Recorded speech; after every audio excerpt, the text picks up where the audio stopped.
ආයුබෝවන් සුබ දවසක් වේවා විශේෂයෙන්ම මේ 2026 වසරේ මාස 3ක් ගෙවිලා සිංහල හින්දු අලුත් අවුරුද්ද සමරුව අප්‍රේල් මාසය බක් මාසය අපි ඔබට මේ අප්‍රේල් මාසයේ කොහොමද කියන කාරණය ඔබේ ලග්න සඳහා පුරෝකතන වැඩසටහනක් මීට පෙර මාසයේ ආරම්භක කාලයේදීම අරගෙන ආවා. ඉතින් ඒ පොදු ලග්න පලාඵලය අප්‍රේල් මාසය සම්බන්ධව ඉතින් නමුත් ඔබ බොහෝ දෙනෙක් ඉල්ලීම් කළා අපෙන් මේ අප්‍රේල් මාසයේ සිංහල අලුත් අවුරුද්දෙන් පසුව විශේෂයෙන් සූර්යයා මීන රාශියෙන් මේෂ රාශියට සංක්‍රමණය සිද්ධ වුණා. ඉතින් මෙන්න මේ කාරණාත් එක්ක ඉදිරි ජීවිතය ඔබේ කොයි ආකාරයෙන්ද කියලා විශේෂ පුරෝකතන වැඩසටහනක් ගෙන එන්නට කියලා.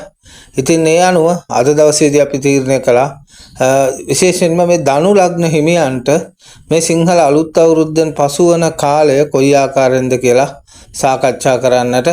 ඉතින් ධනු ලග්න හිමියන්ට විශේෂයෙන් සඳහන් කරන්නට ඕනේ සමාජ සම්බන්ධතා ඇසුරේදී මිත්‍ර සම්බන්ධතා ඇසුරේදී ඔබ ඔබේ වචනය පාවිච්චි කිරීම වචන භාවිතය පිළිබඳව අතිශයින්ම සැලකිලිමත් වෙන්නට සිද්ධ වෙන කාලයක්. ඔබේ වචන නිසා යම්කිසි ආකාරයක සිත් විදීම් සිත් පීඩා අමනාපකම් ඇති වෙන්නට පුළුවන්. මේ නිසා ඔබට වටිනා කියන සමීපතමයින් ඔබෙන් ඈත් වෙන්නට ඔවුන් ඔබ සමග හිත නොහොඳකම් ඇති කරගන්නට ඉඩකඩක් තියෙන හින්දා අතිශයින්ම සැලකිලිමත් වෙන්නට ඕන. විශේෂයෙන් ඔබේ වචන සංවරභාවය පිළිබඳව සහ ඔබ පිට කරන වචනවල ඇති වැදගත්කම බොහොම අවබෝධයෙන් යුතුව තමයි කතා බහ කරන්නට සිද්ධ වෙන්නේ. විශේෂයෙන්ම අනවශ්‍ය සංවාදවලට මේ වෙලාවේ පැටලෙන්නට යන්නට එපා ධනු ලග්න හිමියන්. මොකද ඒ තුලින් ඔබට ඔබේ අස්ථානගත ගැටලු ඇති වෙන්නට පුළුවන් මේ සමාජ සම්බන්ධතා සහ මිත්‍ර සම්බන්ධතා ඇසුරේදී. ඉතින් ඒ தත්වයන් ඔබේ අනෙකුත් ජීවන පැතිකඩවලටත් බලපෑම් සිද්ධ කරන්නට පුළුවන් නිසා ඒ ගැන අතිශයින්ම සැලකිලිමත් විය යුතුම වෙනවා මේ ඉදිරි කාල සීමාවේදී. ඒ වගේම විශේෂයෙන්ම මේ කාලය ඔබට රැකියා සම්බන්ධව යම් ආකාරයක මිශ්‍රඵල ලබා දීමක් තමයි තියෙන්නේ. රැකියාව තුල රැකියා පීඩනය රැකියාව කෙරෙහි යම්කිසි අතෘප්තිකර තත්ත්වයක් ඔබේ හිත තුළ පැන නගින්නට පුළුවන්.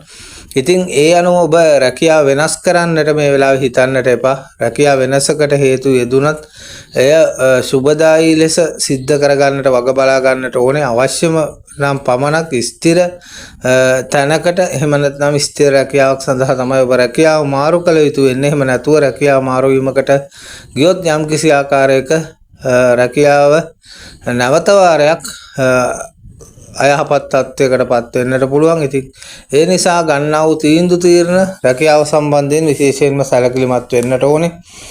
ඒ සඳහා ඔබ ටිකක් බුද්ධිමත්ව තීරණ ගත යුතු කාලයක් වෙනවා.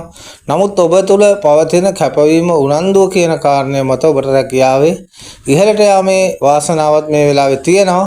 විශේෂයෙන්ම රැකියාව පිළිබඳව ටිකක් හිතලා බලලා වැඩ කටයුතු කරන්නට ඕන කාල සීමාවක්.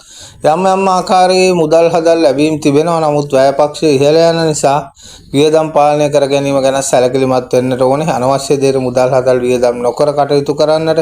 ඒ වගේම විදේශගතව රැකියා කරන පිරිසටත් මේ කාලය තුල ඔබේ රැකියාව වෙනස් කරන්නට හේතු යෙදුනොත් ඒ පිළිබඳව හොඳින් හිතලා බලලා කටයුතු කරන්නට ඕනේ. ඉතින් ඔබේ උත්සාහය වීරිය මත දියුණුවටපත් වෙන්නට හැකි කාල සීමාවක්. ඒ වගේම විදේශ රැකියාව බලාපොරොත්තු වෙන ඉන්න ධනු ලග්න හිමියන්ටත් සුබවාදී කාලයක් ඉදිරියේදී නිර්මාණය වෙන්නේ. ඔබ බලාපොරොත්තු වෙන රැකියාව ලබා ගන්නට ඔන්න විදේශ සඳහා පිටත් යන්නට හැකි කාල සීමාවක් බවට පත් වෙනවා. ඒ වගේම වෙළඳ ව්‍යාපාර තුලින් නම් ධනු ලග්න හිමියන්ට නව ව්‍යාපාර අවස්ථා ඔබ මෙතෙක් අඩපණ වෙලා තිබුණ ව්‍යාපාර නැවත පණ ගන්නන්නට හැකියාව ලැබෙන සිත්තේ දෙන කාලයක්. ව්‍යාපාර තුලින් ධනය රැස් කර ගන්නට හැකියාවක් තිබෙනවා. ධන ලාභ ලැබීම් තිබෙනවා. නමුත් විශේෂයෙන්ම ව්‍යාපාර සහකරුවන් සමග කටයුතු කිරීමේදී සැලකිලිමත් වෙන්නට ඕනේ. අර කලින් කිව්වා වගේ ඔබගේ වචන ඒටත් හේතු සාධක වෙන හින්දා ව්‍යාපාර ඇතුළේදී ඔබේ සේවක සේවිකාවන් විශේෂයෙන් ව්‍යාපාරික සහකරුවන් එක්ක කටයුතු කිරීමේදී සැලකිලිමත්ව කටයුතු කරන්නට වග බලා ගන්නට ඕනේ. එහෙම වුණොත් ඔබට ඔබ ඒ කැපවීමෙන් උනන්දුවෙන් සහ ඉවසීමෙන් යුතුව කටයුතු කරලා බොහොම බුද්ධිමත්ව තීන්දුව తీරන අරගෙන වැඩ කටයුතු කළොත් ඔබට මේ ඉදිරි කාල සීමාවේ ව්‍යාපාර තුළින් යහපත් තත්ත්වයක් අත්කර ගැනීමේ හැකියාවක් තිබෙනවා. ඒ වගේම පෞල් ජීවිතය ගැන කතා කළොත් විශේෂයෙන් මේ කාලය තුල ඔබට උරුමකම් ලැබෙන්නට තිබෙන උරුමකම් ලැබෙන කාල සීමාවක්. ඒ වගේම දේපල මිලදී ගන්නට දේපල විකුණන්නට සුසු කාලයක් වෙනවා. නිවාසී අලුත් වැඩියා කටයුතු දෙන්නට පුළුවන්. ඒ වගේ කටයුතුත් යෙදෙනවා. නමුත් ඔබ විශේෂයෙන් සැලකිලිමත් වෙන්නට ඕනේ. පවුලේ අය සමග කටයුතු කිරීමේදී ඔවුන් අවබෝධ කරගෙන කටයුතු කරන්නට ඕනේ. ඒ වගේම ඔබගේ පියාගේ සෞඛ්‍ය තත්ත්වය පිළිබඳව යම් තාක් දුරට සැලකිලිමත් වෙන්නට සිද්ධ වෙන කාලයක් බවට පත් වේවි.